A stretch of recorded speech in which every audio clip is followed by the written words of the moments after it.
तमाम अहम मामले ते असीं ॻाल्हि ॿोल करण वारा आहियूं। तव्हां गुज़िरियल ॾींहंनि में सोशल मीडिया ते या कुछ न्यूज़ चैनल्स ते इहा ख़बर ज़रूर ॾिठी ऐं ॿुधी हूंदी त ठठे में जेको आहे 41 ॼणनि या अहिड़ो कुझु नंबर ॿुधायो वञे पियो त उन्हनि आपघात कई आहे गुरबत जे करे ऐं बेरोज़गारी सबबि। त ॾिसी प्रोग्राम में ॼाणींदासीं, छो त जॾहिं असांजी पंहिंजी बि इंतिज़ामिया सां ॻाल्हि थी त मौक़िफ़ कुझु मुख़्तलिफ़ हुयो ऐं असीं ज़रूरी सम्झोसीं त इन शइ खे क्लैरिफाई करणु, छो त आपघात जो मामिलो आहे ऐं उनखे ईअं चई करे सर्कुलेट करणु, उन ते मुसलसिल बहस करणु, ॻाल्हि करणु त हीअ फलाणी जॻह ते फलाणे ज़िले में हेतिरो नंबर आपघात जो जेको आहे रिपोर्ट थियो आहे, कंहिं हॉस्पिटल रिपोर्ट कयो आहे, त उहा हिकु त तमामु घणी कंसर्निंग ॻाल्हि हुजे थी। पर जॾहिं ऐं जीअं तव्हांखे शुरू में बि ॿुधायो त मुंहिंजी जॾहिं इंतिज़ामिया सां ॻाल्हि थी त उन्हनि जो मौक़िफ़ मुख़्तलिफ़ हुयो। छा मौक़िफ़ हुयो उहो असीं अॼु प्रोग्राम में रखंदासीं, पर आउं तव्हांखे कुझु ॿुधाए छॾियां थी त हीअ जेके नंबर्स रिपोर्ट थिया आहिनि, कुझु अख़बारूं चवनि थियूं त 41 ॼणनि आपघात कई आहे ऐं कुझु अख़बारूं इहो रिपोर्ट कयो आहे त गुज़िरियल कुझु महीननि में 35 ॼणनि आपघात कई आहे ऐं कुझु त चवनि थियूं त हिकिड़े महीने अंदरि जेको आहे 41 माण्हुनि आपघात कई आहे। त छा वाक़ई में थियो आहे? छा वाक़ई में गुरबत बेरोज़गारी जे सबबि उन्हनि माण्हुनि आपघात कई आहे? इन ख़बर में केतिरी सचाई आहे ऐं ठटे जी जेकी ऑफिशियल इंतिज़ामिया आहे उहा छा चवे पई? असां सां महिमान जेके आहिनि मौजूदु आहिनि, तारीफ़ कराईंदी हलां पई। मूंखे स्टूडियोज़ में जॉइन कयो आहे ठटे सां ई बि तालुक़ु रखनि था एंड गॾोगॾु स्पेशल असिस्टेंट आहिनि CM सिंध जा सादिक मेमण साहब, जंहिंजी कॉन्स्टिट्यूएंसी ठटो बि आहे। सो असीं सम्झोसीं त हू वधीक रेलेवेंट रहंदा हिन मामले ते ॻाल्हाइण जे लाइ। सादिक साहब अस्सलाम वालेकुम, वेलकम टू द शो। वॾी महिरबानी तव्हां टाइम ॾिनो। ऐं ॿिए तरफ़ नाज़रीन मूंखे जॉइन कयो आहे सिंध पुलिस सां लाॻापियल आहिनि, समाजी कारकुन बि आहिनि, मारवी अवान असां सां गॾु मौजूदु आहिनि। उन्हनि सां असीं ॻाल्हि ॿोल कंदासीं त हू हिकु त पुलिस सां बि लाॻापियल आहिनि ऐं समाजी कारकुन बि आहिनि ऐं इन्हनि मसइलनि ते त हू गहरी नज़र रखनि थियूं, त उन्हनि सां बि असीं ॻाल्हि ॿोल कंदासीं त हुननि वटि छा आख़िर ख़बर आहे इन हवाले सां, छो त हू बि इन शइ ते वर्क कनि पियूं। अस्सलाम वालेकुम मारवी, तव्हांजी वॾी महिरबानी, तव्हां टाइम ॾिनो जी। टे तरफ़ पंहिंजे सथ जा साथी आहिनि नाज़रीन, KTN न्यूज़ जा रिपोर्टर आहिनि ठटे खां इक़बाल जाखरो साहब। उन्हनि जी इंफॉर्मेशन शामिल करण में तमामु ज़रूरी आहे, छो त उन्हनि बि जेको आहे KTN न्यूज़ ते इहा ख़बर ब्रेक कराई हुई त केतिरो नंबर आहे सुसाइड्स जो उहो रिपोर्ट थियो आहे RHC जी, जेकॾहिं असीं ॻाल्हि कयूं रूरल हेल्थ सेंटर जेको ठटे में आहे प्रेज़ेंट। सो तव्हां सभिनी महिमाननि जी इजाज़त खां शुरूआति जेको आहे सादिक मेमण साहब खां करणु चाहींदसि। आख़िर हीउ छा मामिलो आहे? सादिक साहब तव्हां ॾे अचूं था पहिरियों, त आख़िर हीउ मामिलो छा आहे? छा वाक़ई में हीअ जेकी अख़बारुनि रिपोर्ट कयूं आहिनि ख़बरूं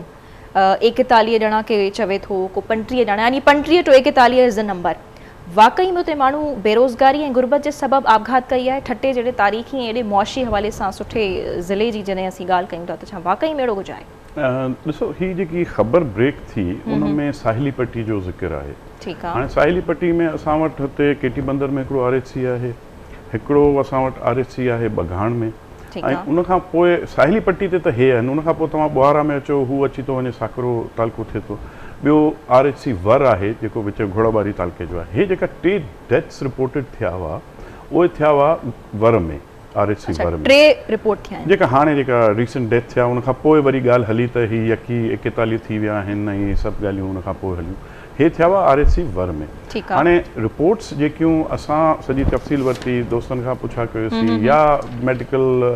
सुपरिटेंडेंट्स आहिनि, हुते असां वटि हे अंडर में RHCs आहिनि, पब्लिक प्राइवेट पार्टनरशिप जे अंदरि MRF जेको आहे हुनखे लुक आफ्टर करे थी NGO। त उन्हनि खां जेकी रिपोर्ट्स वरितियूंसीं त उन में जेकी असांखे ख़बरूं पियूं त उन में टोटल मूं वटि जेको फिगर आयो उन में RHC बघाण जी 11 या अलाए 12 ॿुधूं पिए, त उन में 5 हिननि उते जो ट्रीट कया हुआ, 7 उन्हनि कराची रेफर करे छॾिया हुआ। त उन्हनि में अहिड़े क़िस्म जी कंहिं क़िस्म जी ॻाल्हि कान हुई। केटी बंदर में अहिड़ो को इंसिडेंट रिपोर्ट कोन थियो। बाक़ी टोटल ओवरऑल अगरि तव्हां सॼी महीने जी जेसिताईं पुलिस खां रिपोर्ट असां वरिती आहे ऐं उन में 23 आहिनि हिननि 3 RHCs जा जंहिंमें रिपोर्ट थिया, उन में 5 या मुंहिंजे ख़्याल में 6 मुंहिंजे ख़्याल में हिन में डेथ्स हुयूं, बाक़ी रिकवर थी विया। हाणे अचूं था हुनजी वजूहात ते, त ही जेको रीज़न्स ते बि असीं ईंदासीं। पहिरियों थोरो क्लियर करे वठो, तव्हां चओ था त केटी बंदर में कंहिं क़िस्म जी सुसाइड अञा ताईं उते रिपोर्ट सॉरी हुन पुलिस जे हुन सां हिन में 9 थिया हुआ लास्ट अप्रैल जे मंथ केटी बंदर में, केटी बंदर PS पुलिस स्टेशन केटी बंदर ते। ठीकु आहे। जंहिंमें तव्हांजो उहो अचे थो RHC केटी बंदर अचे थो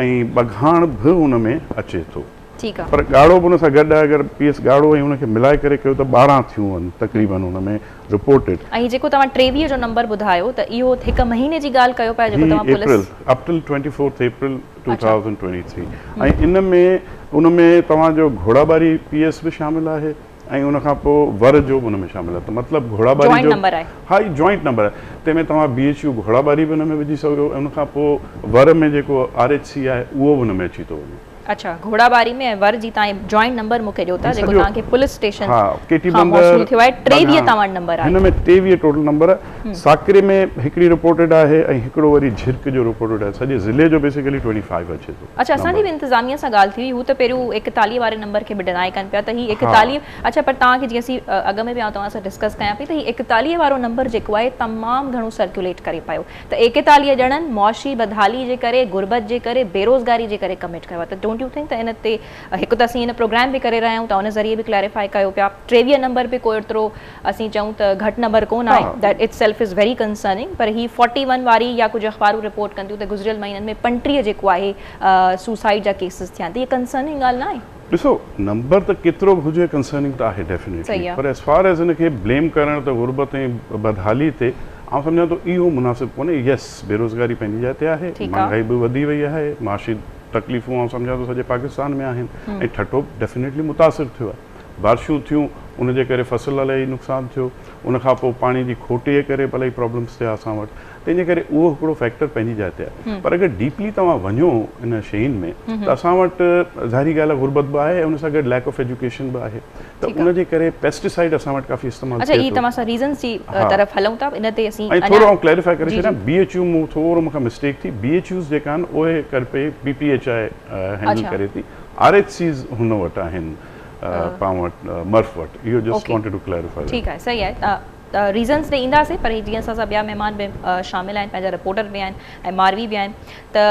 पंहिंजे रिपोर्टर ॾे आउं जेको आहे वञणु चाहींदसि। इक़बाल, तव्हांजी तरफ़ आउं अचणु चाहींदसि, ही सादिक साहब जेका ॻाल्हि कनि पिया, नंबर्स कोट कनि था, सर्कुलेट जेको नंबर करे थो उहो 41 जो आहे, पर सर चवनि था त 23 जेके आहिनि उहे सुसाइड जा केसिस जेके आहिनि उहे रिपोर्ट थियनि। तव्हांजी बि उते इंतज़ामिया सां ॻाल्हि थी, तव्हां ख़बर बि ब्रेक कराई हुई, तव्हां वटि छा तफ़सील आहे हिन हवाले सां? जी, बिल्कुलु इब्तिदाई तौर ते जेका रिपोर्ट ब्रेक थी हुई उहो नंबर ऑफ जेको टोटल 41 जेको उहो आयो हुओ, जंहिंजी ख़बर ई ब्रेक थी हुई, जंहिंमें असां वटि ठठो ज़िलो जेको आहे उहो 3 ज़िलनि ते जेको मुश्तमिल आहे। हिकिड़ो ज़िलो जेको आहे उहो कोस्टल बेल्ट जंहिंमें अची थी वञे ऐं सॼो ज़िलो 3 हिसनि ते मुश्तमिल आहे, जंहिंमें असां वटि फॉरेस्ट ऐं कचे जो इलाइक़ो उहो पची थो वञे ठठे ज़िले में, इन सां गॾोगॾु अरीज़ जेको आहे कोस्तानी बेल्ट जेका आहे उहा बि ठठे में जेको शामिलु थिए थी। त जाग्राफ़ी तौर ते 3 जेको हिसनि में असांजो ज़िलो विरहायल आहे, उन में कोस्टल बेल्ट वारी एरिया आहे जेका मुसलसल असां वटि हिते पाणी जा तमामु वॾा इशूज़ रहिया आहिनि ऐं हीअ जेको खितो ख़ुशहाल रहियो, ज़रई तौर ते ज़रख़ेज़ जेके इलाइक़ा रहिया, महांगाई जो जीअं ई आलम वधियो त ज़रख़ेज़ इलाइक़ा जेके हुआ मुख़्तलिफ़ जेके मसइलनि जे करे हिते जेको सबबनि जे करे माण्हू जेके सभु परेशान हल रहिया। त इब्तिदाई तौर ते जेका ख़बर ब्रेक थी हुई उहा इहा ई हुई त नंबर जेको 41 माण्हू जेके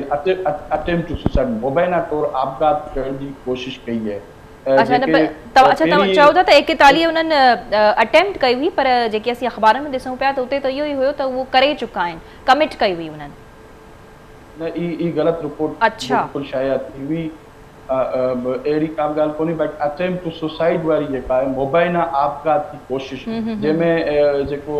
अच्छा, पहिरियों तव्हांखे 41 नंबर ॾिनो ऐं बाद में तव्हांजी इंतज़ामिया सां ॻाल्हि थी त पोइ उन्हनि छा तव्हांखे तफ़सील ॾिना? जीअं हाणे सर ॿुधाइनि था त नंबर जेके आहिनि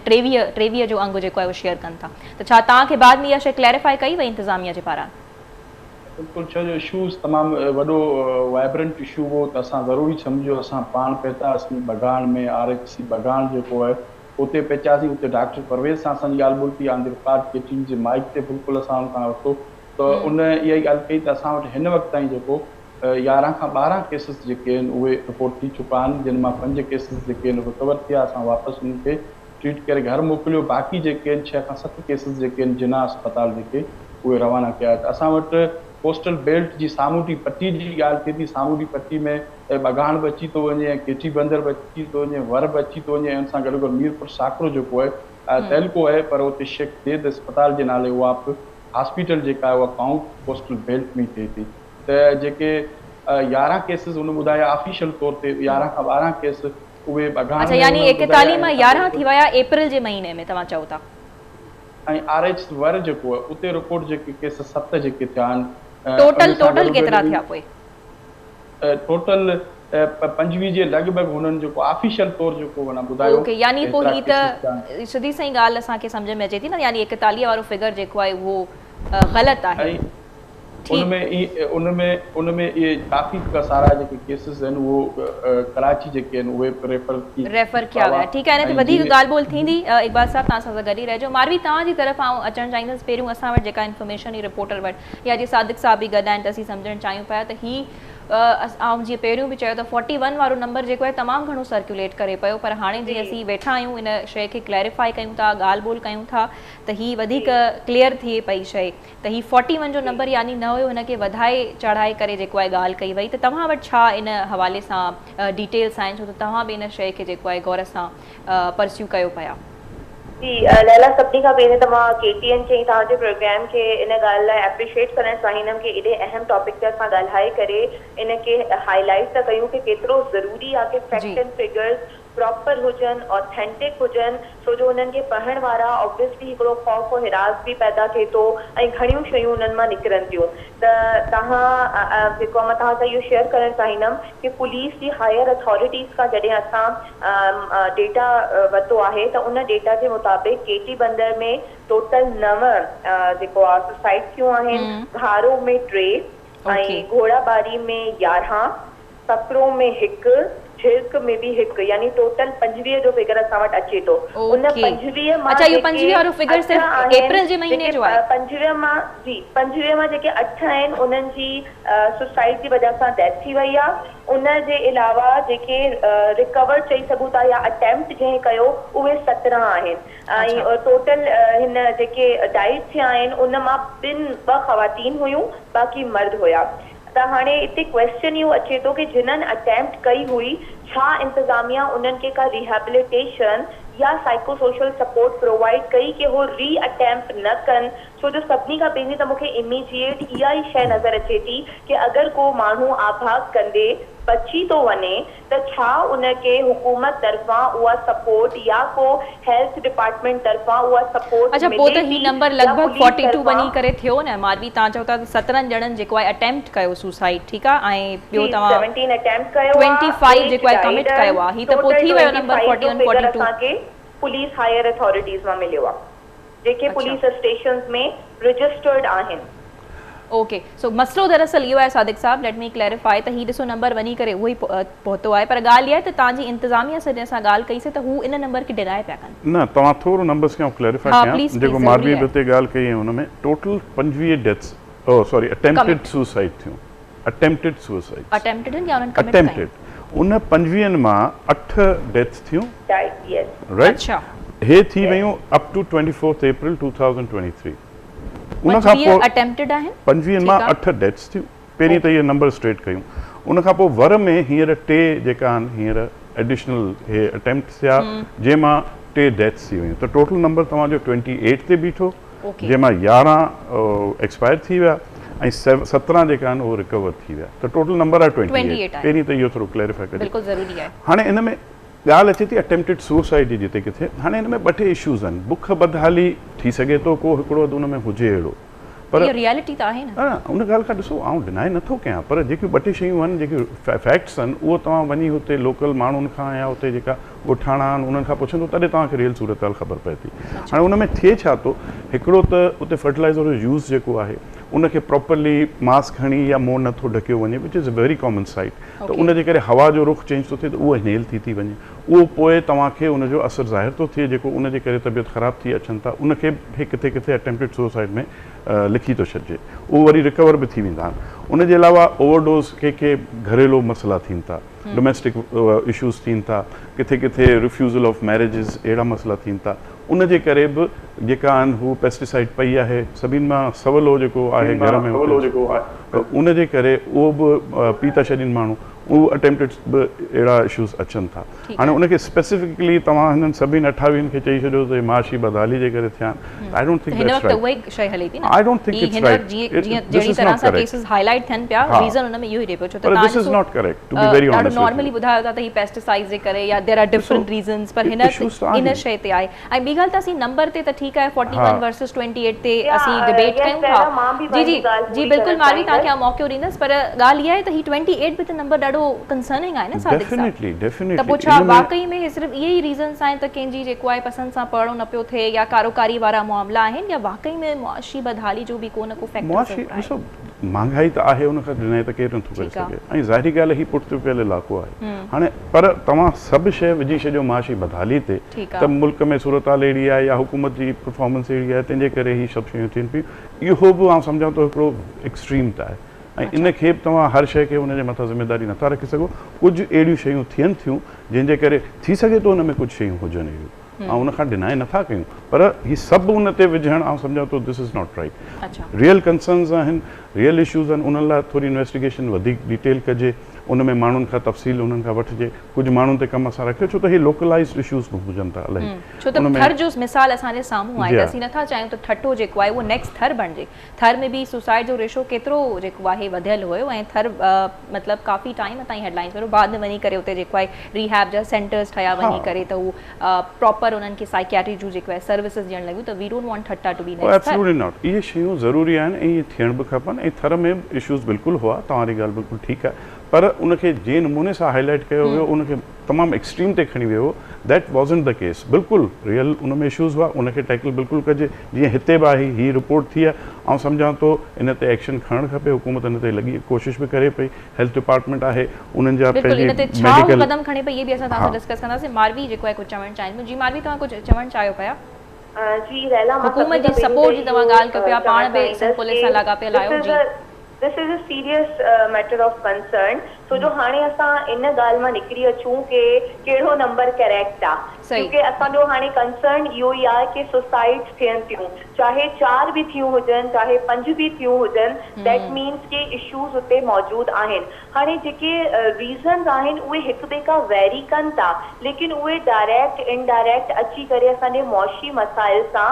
ज़रूर अटैच थियनि था। असां हिन ॻाल्हि खे बिल्कुलु डिनाई नथा करे सघूं कि मुल्क जा हालात या बैड गवर्नेंस या लैक ऑफ लीडरशिप इन जो रीज़न नथी थी सघे, छो जो इहो हिकिड़ो अहिड़ो रीज़न आहे जेको असांखे ॿुधाए थो कि असांजे जेके मुल्क जा हालात आहिनि उहे माण्हुनि जी ज़िंदगियुनि ते असर अंदाज़ थियनि था। हाणे असां उन ते अचूं था कि जेके स्पेसिफिक हिननि सुसाइड्स जा जे पुठियां रीज़न हुया, उन में फोर्स मैरिजिस भी आहिनि, उन में पसंद जी शादी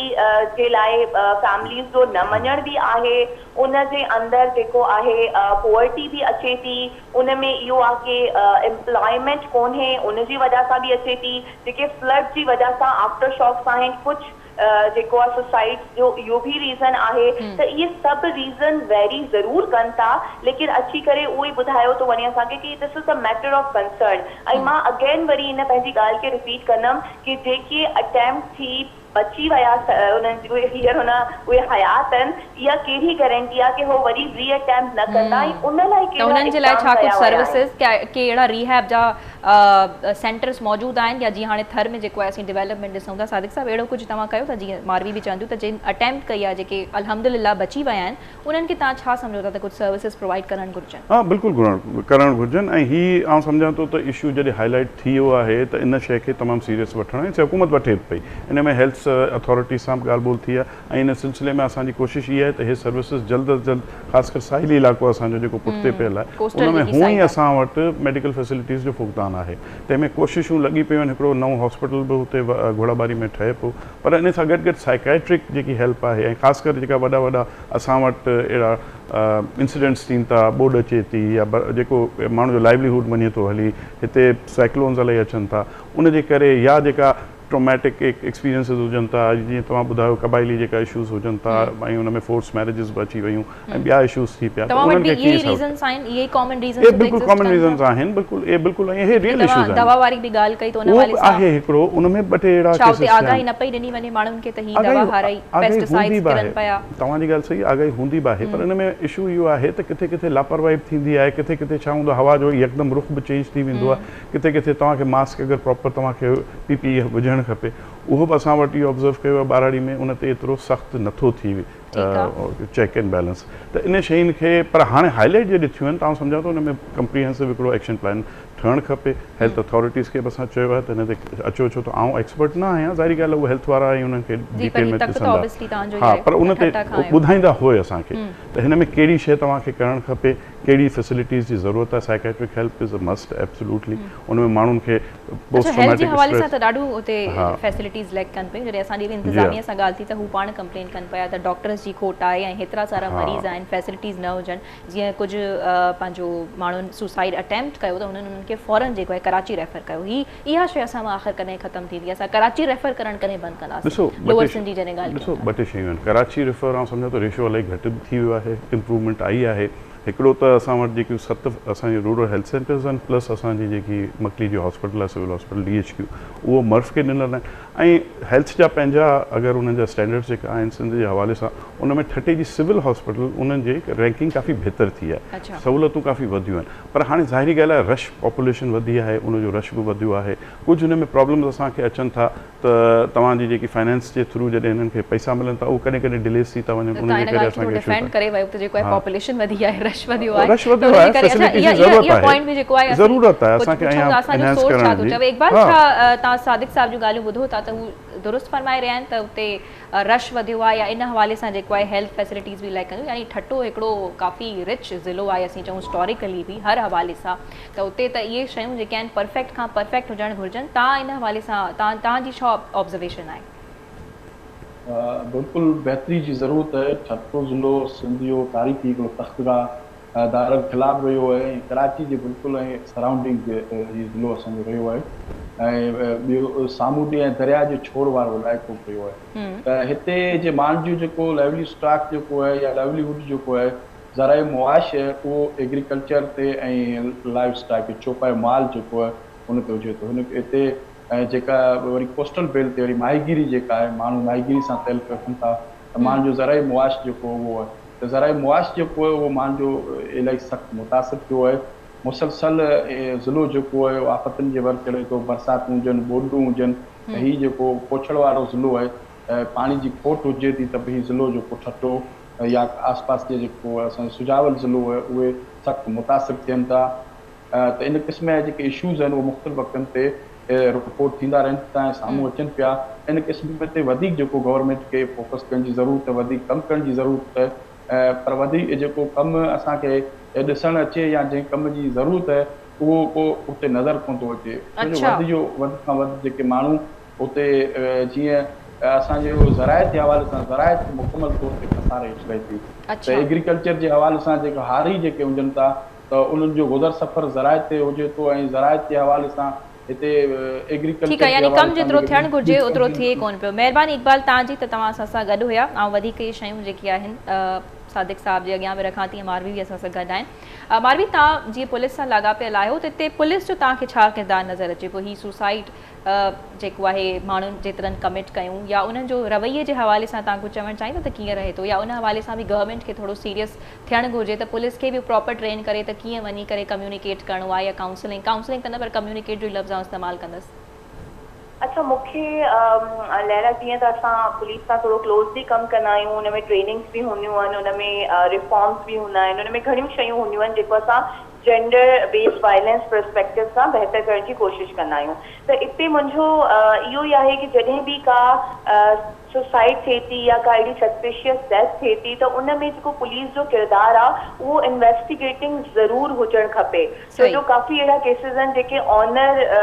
जी जेको आहे ज़द में सुसाइड चई करे बि ख़तमु करे छॾिया वेंदा आहिनि। त प्रॉपर इन्वेस्टिगेशन तमामु घणी ज़रूरी आहे। अगरि का अहिड़ी सस्पिशियस डेथ थिए थी, उहा सुसाइड आहे या उनजे पुठियां अहिड़ो को रीज़न आहे उनखे बहितर तरीक़े सां पुलिस भी पंहिंजी इन्वेस्टिगेशन जे ज़रिए पधिरो करे सघे थी। त उन में उन्हनि खे वधीक एक्टिव थियण जी ज़रूरत आहे। ऐं हाणे असां ॻाल्हि था कयूं कि उनजे रोकथाम जे हवाले सां छा थी करे सघे, त इहो ई आहे कि जॾहिं इन तरह जा वाक़िया थियनि था, तव्हांजी सुठी रिपोर्टिंग, तव्हांजी प्रॉपर जेकी report sharing with the media और विद द रेलिवेंट अथॉरिटीज़ हूंदी, त उन सां फिगर्स क्लियर हूंदा। ठीक है, सो बहरहाल आप थोड़ो सो इन शय के कंक्लूड करण चाहींदस मानवी त डेटा प्रॉपर न रिकॉर्ड थींदो आ, त मुंहिंजे ख्याल सां वधीक पुलिस खे इन ते वधीक सुठो कम करण खपे कि डेटा अञा वधीक सुठे तरीक़े सां प्रो एक्टिव वे में उनके कलेक्ट करे, जेके प्रॉपर रजिस्टर्ड केसेस आहिनि उनजे हवाले सां please allow me two conclude it. Conclude थोड़ो मां इनके करण चाहींदस, यानी 28 जेको आहे नंबर आहे, पर अगेन जीअं तव्हां बि ॻाल्हि कई त हिते असांखे इहो न आहे डिबेट करणो त केतिरो नंबर आहे, पर ॻाल्हि इहा आहे त आपघात थी आहे, सुसाइड थी आहे। ऐं उन खां अलावा तव्हां पुलिस हवाले सां बि ॻाल्हि कई त हू प्रॉपरली इन्वेस्टिगेट कनि मामले खे, त छा को कंहिंखे उकसाए त न रहियो आहे। ॿियो मुआशी बदहाली पंहिंजी जॻह ते स्टैंड करे थी, उन में कुझु शक न आहे। बहरहाल वॾी महिरबानी तव्हांजी इकबाल साहब, मारवी तव्हांजी वॾी महिरबानी सादिक साहब असां सां ॻाल्हाइनि, छो त सादिक साहब सां असांखे हिकु ॿिए मामले ते बि ॻाल्हि ॿोल करणी आहे, जेके जंहिं शइ जा जेकी एरिया,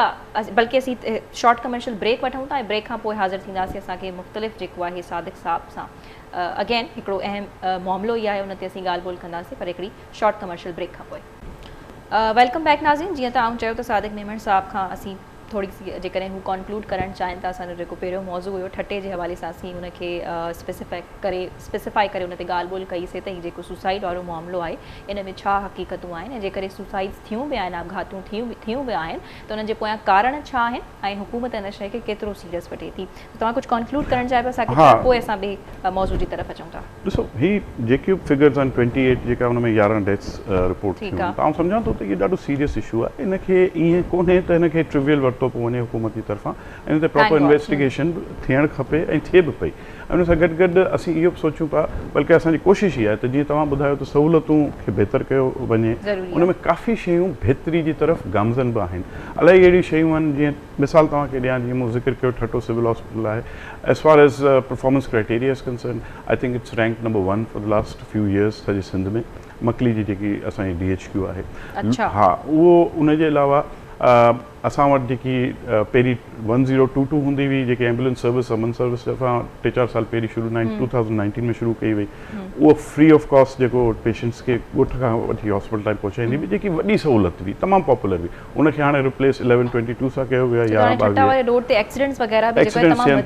हाणे उन एक्सीडेंट्स खे ॾिसो, हाणे इहो तव्हांखे एक्सीडेंट्स रूरल एरियाज़ ताईं हू एम्बुलेंसिस ॻोठां खां खणी थियूं अचनि, त ग़रीब माण्हू खे जेके भाड़ो न हूंदो आहे, हाणे उहो बि आसानी सां पंहिंजे पहुची थो सघे सिर्फ़ु हिकिड़ी फ़ोन कॉल सां। डेवलपमेंट जी ॻाल्हि कयो त डुअल कैरेज असांजो ठटो कराची रोड ते तव्हां हिकु ॻाल्हि सां डिसएग्री कयो, मुंहिंजो त ठटा रिच डिस्ट्रिक्ट आहे, पर तव्हां इन ॻाल्हि सां डिसएग्री कयो। ठटो ॾिसो, ठटो डिस्ट्रिक्ट रिच आहे, पर माण्हू हुन जा ग़रीब आहिनि। उन जी वजह इहा आहे मिनरल्स, हा, उन में तव्हांजी ॻाल्हि सही आहे। ठटी जी अनफॉर्चुनेट हिकिड़ी हिस्ट्री रही आहे, कराची ऐं हैदराबाद जी प्रॉक्सिमिटी जे करे उनखे एतिरो डेवलप न थी सघियो जेको उनखे थियणु खपे आहे। रिसोर्सिस आहिनि, मिनरल्स असां वटि आहिनि, जीअं समुंड बि लॻे थो, असां वटि विंड कॉरिडोर बि आहे, असां वटि कच्छ जो बेल्ट बि आहे, जाबलू एरिया बि आहे, हर तरह सां उहो ॾिसिजे त असांजो आहे। पर अनफॉर्चुनेटली गुरबत तमामु घणी आहे, तालीम जो असां वटि असांखे काफ़ी लैकिंग आहे, उन में असांखे वधीक कमु करण जी ज़रूरत आहे। उन में बसि हिकु कोशिशि सिंध हुकूमत जी इहा ई आहे त हिनखे वधायो, सहूलियतुनि जे हिसाब सां। हा, उते बिल्कुलु हलनि पिया, काफ़ी उन में स्कूल्स जेका आहिनि, असां वटि गोस्ट स्कूल्स काफ़ी हुआ जेको पुराणे ज़माने खां हलंदा अचनि, उन्हनि खे क्लोज़ कयो आहे। भर्तियूं जीअं PhDs थियूं आहिनि, उस्ताद कोन हुआ, हींअर JSTs ऐं PhDs असां वटि सवे तादाद में थिया आहिनि हर तालके में। अञा बि ज़रूरत आहे, उहो अञा प्रोसेस हले पियो असांजो इंटरव्यूज़ जो। रोड नेटवर्क जो सम्झां थो तमामु बहितर थियो आहे घोड़ाबारी कोस्टल एरियाज़ में, अञा हू ओवरऑल सॼे ठटे में। लाइनिंग जीअं एग्रीकल्चर जे हवाले सां असांजी तमामु घणियूं उते थियूं आहिनि, त पाणी जी ज़्यान न थिए, पाणी इलाही बहितरीन आहिनि। तव्हां हाणे अचो, उहो तव्हां केटी बंदर वारे पासे, उहो आहे फेडरल गवर्नमेंट जो जेको हाणे अनफॉर्चुनेटली, हा, 2013 खां वठी उहो जेको ॻाढ़े खां केटी बंदर रोड जेको आहे, उहो फेडरल गवर्नमेंट टेकअप कोन कयो। उन लाइ असां इलाही काफ़ी उन्हनि खे चयो आहे, हींअर वरी बि उन्हनि खे असां रिक्वेस्ट कई आहे त इहा महिरबानी करे खणो। Anyways, just to sum it up, ज़रूरत बि यहाँ बि इलाही कमु करण जी आहे ऐं असांजी कोशिशि बि आहे त हिते वधि में वधि माण्हुनि खे सहूलियतूं पहुचाई वञनि ऐं इनशाला हिन हेल्थ वारे इशू खे बि सीरियसली टेकअप कबो CM साहब ताईं बि इनशाला हीअ ॻाल्हि पहुचाए बि त उहो बि साइकियाट्रिक सर्विसेज हा इहो तमामु ज़रूरी आहे इहो तमामु ज़रूरी बिल्कुल फॉलो अप भी वठंदासीं हा डेफिनेटली नथा नथा जन असीं वरी ॻाल्हि तमामु ज़रूरी आहे सादिक साहब तव्हां वटि ॾाढी अहम एरिया अचे पियो तव्हां जीअं त स्पेशल असिस्टेंट आहियो CM जा for department of empowerment of persons with disabilities यानी नाज़रीन जेके माण्हू ॾिसी नथा सघनि विजुअली इम्पेयर्ड आहिनि नाबीना जंहिंखे असीं चऊं था ॾिसी नथा सघनि विजुअली इम्पेयर्ड आहिनि या के ॿिए क़िस्म जी उन्हनि खे डिसेबिलिटी आहे त उहो डिपार्टमेंट सादिक मेमण साहब जे अंडर अचे थो त उते छा कमु थी रहियो आहे कहिड़ियूं डेवलपमेंट्स रिसेंटली जेको आहे या कहिड़ा नवां प्रोजेक्ट्स आहिनि जिते कमु थी रहियो आहे छो त असीं आए ॾींहुं ॾिसूं था हर ॾींहुं हर ऑल्टरनेटिव डे ते असांखे नज़र अचनि था कुझु विजुअली इम्पेयर्ड जेके माण्हू आहिनि यंगस्टर्स असीं चऊं त उहे एहतजाज कंदे नज़र अचनि था पंहिंजे कोटा जे बारे में कंप्लेन कंदे सादिक साहब त हीउ छा थिए पियो आख़िर हिन डिपार्टमेंट में ॾिसो हीउ पहिरीं हिकिड़ो ॾाढो नंढो डिपार्टमेंट बल्कि सेक्शन हिकिड़ो नंढो पार्ट हूंदो एजुकेशन डिपार्टमेंट जो जंहिंखे चवंदा स्पेशल एजुकेशन हाणे उन में सेंटर्स मुख़्तलिफ़ हंधि खुलियल हूंदा हुआ त उन में जेका बि असांजा पर्सन्स विद या चिल्ड्रन विद डिसेबिलिटीज़ आहिनि उन्हनि खे सहूलियतूं थोरी घणियूं मैसर हूंदियूं पर 2018 में सिंध हुकूमत हिन शइ खे रियलाइज़ कंदे हिकिड़ो एक्ट पास कयो सिंध असेंबली में and Sindh was the first province to do that पंहिंजे पाकिस्तान में उन एक्ट जे थ्रू एम्पावरमेंट जो हिकिड़ो हुन में शिक विधी वई ऐं उहो एक्ट तयारु करण में मुख़्तलिफ़ NGOs मुख़्तलिफ़ प्राइवेट सेक्टर पब्लिक सेक्टर सभिनी खां उन खां इनपुट वठी हिकिड़ो होलिस्टिक अप्रोच कई वई हाणे असीं सिर्फ़ु हिकिड़ी स्पेशल एजुकेशन लाइ नथा वञूं असांजो मक़सदु इहो आहे त जॾहिं ॿार या अहिड़ो को हुजे जेके आइडेंटिफिकेशन हा हिननि खे डिफरेंटली एबल कोन चवंदा स्पेशल हिनखे हे चवंदा आहिनि persons with disabilities which is recognized by the UN पर डिफरेंटली एबल हिकिड़ो यूफेमिज़म वारे अंदाज़ में असीं चऊं they don't like that to be called like that हा हो चवंदा त वी आर नॉट डिफरेंट असां हा उहो ईअं उन्हनि जी इहा आहे हुननि जो इहो इशू हो त पहिरीं हुननि जी शनाख़्त न पई थी असां जेको हींअर प्रोसेस जेको DPD हाणे जॾहिं खां थियो आहे त असां वटि 66 सेंटर्स आहिनि जंहिंमें असांखे फेडरल गवर्नमेंट मां कुझु मिलिया कुझु सोशल वेलफेयर मां मिलिया त हाणे असांखे उन्हनि खे special education centres through out हा इन्हनि लाइ आहिनि जंहिंमें विजुअली इम्पेयर्ड या मुख़्तलिफ़ हा उन में 4 बेसिकली ब्रॉड कैटेगरीज़ हूंदियूं आहिनि हिकिड़ी तव्हां जूं विजुअली इम्पेयर्ड आहे हिकिड़ी physically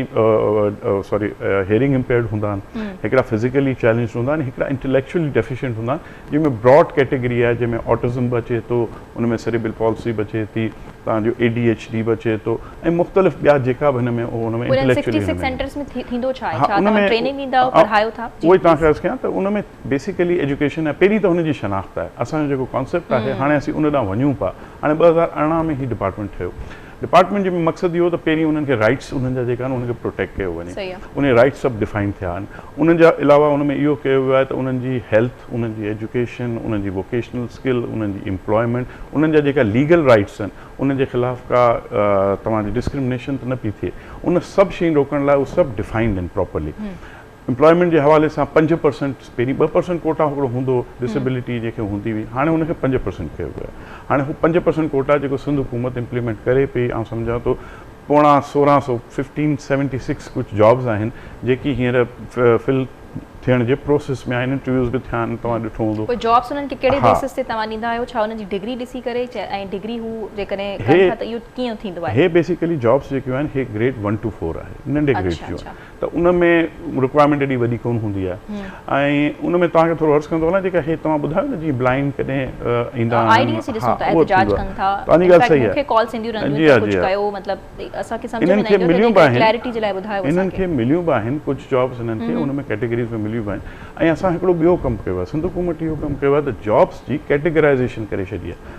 for example telephone operator ज़ाहिरी ॻाल्हि आहे जेको ॻाल्हाए नथो सघे he won't be able to perform these duties त उनखे हिन शइ हुन टेलीफोन ऑपरेटर जी उन मां उनखे एक्सक्लूड कयो वियो आहे फ़र्ज़ु कयो हिकिड़ो नाइब कासिद आहे उनखे ज़ाहिरी ॻाल्हि आहे जेको फिज़िकली चैलेंज आहे नथो हली सघे त उहो कमु नथो करे सघे त ईअं करे कैटेगराइज़ेशन कई वई आहे पर इन में कुझु जीअं ब्लाइंड आहिनि या कुझु हेयरिंग इम्पेयर्ड आहिनि उन्हनि खे कुझु हिन में कंसर्न्स आहिनि त असीं हिन खे अञा इनशाला वरी रिवाइज़ कंदासीं जेकी हुननि जी शयूं आहिनि ब्लाइंड जो जेको हींअर प्रोटेस्ट थियो हालांकि कुझु जॉब्स मिलियूं आहिनि कुझु हुननि जी रहिजी वियूं आहिनि हुननि जो इहो हो त असांजो परसेंटेज वधाई वञे हिन 5% कोटा मां। अच्छा हा, त उन लाइ चीफ सेक्रेटरी जी वो रीसेंट एहतजाज प्रोटेस्ट थियो, काफ़ी फ्रस्ट्रेटेड हुआ उहे। उन्हनि में कुझु खे मिली आहे, कुझु रहिजी विया आहिनि ऐं उन लाइ लेटर्स बि लिखिया विया आहिनि, DCs खे बि लिखिया विया आहिनि ऐं असां सिंध हुकूमत इहो चाहे थी त हुन में मुख़्तलिफ़ नई कैटेगरीज़ खे थोरो रीडिफाइन कयो। फ़िलहाल तव्हां आइडेंटिफिकेशन ते कमु था कयो? उहो थी वियो आइडेंटिफिकेशन, इन खे वरी रिवाइज़ कंदासीं इंशाल्लाह। ठीकु आहे, तव्हां मेक श्योर बि कयो था त कंहिं क़िस्म जी डिस्क्रिमिनेशन वग़ैरह न थी? न डिस्क्रिमिनेशन कोन्हे, हे ॾिसो असां लाइ सभु बराबरि आहिनि। हीअ त असां हुननि सां डिस्क्रिमिनेशन नथा करणु चाहियूं। हिन में बेसिकली हिन एक्ट में असां वटि हिकिड़ी काउंसिल ठही आहे। काउंसिल में रिप्रेजेंटेटिव्स आहिनि मुख़्तलिफ़ NGOs जा ऐं सरकारी उन जा 62 मेंबर्स आहिनि। उहा काउंसिल सिफ़ारिशात पंहिंजूं ॾींदी ऐं उन सिफ़ारिशात खे इम्प्लीमेंट करण लाइ हिकिड़ी अथॉरिटी आहे। अथॉरिटी बेसिकली सॼो ओवरसी कंदी ऐं हुन में हिननि सां जिते बि का ज़्यादती न थिए, इन्हनि खे जीअं प्राइवेट स्कूल्स आहिनि उन्हनि में इंक्लूसिव एजुकेशन जो कॉन्सेप्ट आहे त उते बि हू ॿार एडमिशन वठी सघे, केरु हिनखे रिफ्यूज़ न करे। शनाख्त आहे हुननि जी नादरा जे थ्रू, असां डिसेबिलिटी सर्टिफिकेट ॾींदासीं, हो नादरा जे थ्रू हुनजो शनाख्ती कार्ड ठहंदो। उन खां पोइ हुनखे स्पेशल चिल्ड्रन खे त रिफ्यूज़ कयो वेंदो आहे न अगरि उहो प्राइवेट स्कूल्स में जेकॾहिं हा, इन शइ खे इम्प्लीमेंट हो लॉ में उहे सभु शयूं ॾिनल आहिनि। हाणे थियो छा त 2 साल असांजा कोविड जे करे असांखे काफ़ी तकलीफ़ थिए। उन खां पोइ लास्ट ईयर जेको फ्लड्स जे करे 5-6 महीना असांजा ग़ाइब थिया। इलाही असांजा प्रोजेक्ट्स जेका आहिनि उहो हुन में अंडर प्रोसेस आहिनि। हिकिड़ो वॾो इदारो आहे सिंध हुकूमत जेको ठाहियो आहे, उनजो नालो आहे SIPMR, Sindh institute of physical medicine and rehabilitation. उहो डाउ में आहे, उनखे इंडिपेंडेंट एंटिटी करे हाणे उते 10 मुख़्तलिफ़ डिसेबिलिटीज़ ते कमु थिए थो। उन में प्रोस्थेटिक्स बि आहिनि, उन खां पोइ इंटेलेक्चुअल जीअं ऑटिज़म आहे, ऑटिज़म ॾाढो हींअर फैलद कॉमन उहो हले पियो,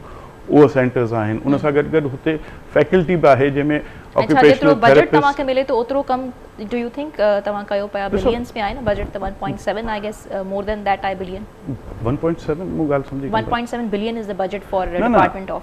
बजट असांजो डेवलपमेंट स्कीम्स जो अलॻि आहे, डिपार्टमेंट जो अलॻि आहे। डेवलपमेंट जो मुंहिंजे ख़्याल में टोटल 8.something बिलियन। सवाल उथे तो इन शइ ते त एतिरो बजट ऐं पोइ उन ते कम छा थिए पियो? छो त ही अहिड़ा डिपार्टमेंट्स लिखियल आहिनि जिते घटि असीं प्रोग्राम्स बि कयूं था, उन जे करे प्रोटेस्ट ॾिठासीं त असीं ज़रूरी सम्झोसीं त तव्हांखे दावत ॾियूं। न उहा तव्हांजी ॻाल्हि सही आहे। ॾिसो बजट जेको आहे, असां सिंध हुकूमत छा कयो आहे, जेके बि एम्प्लॉई आहिनि जेका हिन स्पेशल एजुकेशन में या सॉरी DPD में कमु कनि था, उन्हनि खे 2 बेसिक सैलरीज़ एक्स्ट्रा ॾिनियूं वयूं आहिनि। अच्छा। हू इन करे त हिन ॿारनि खे ॾिसो, हर जेको डिसेबल्ड ॿारु अचे थो उनखे तव्हांखे वधीक तवजह ॾियणी थी पए। रेशो जेको टीचर टू जेको आहे चाइल्ड, उहो तव्हांखे इलाही घटि रखिणो थो पए। इंडिविजुअल हुननि खे तव्हांखे अटेंशन ॾियणी थी पए। असां वटि प्रॉब्लम जेको 2 टे अचनि पिया, अनफॉर्चुनेटली असां वटि ह्यूमन रिसोर्स जी वॾी खोट आहे।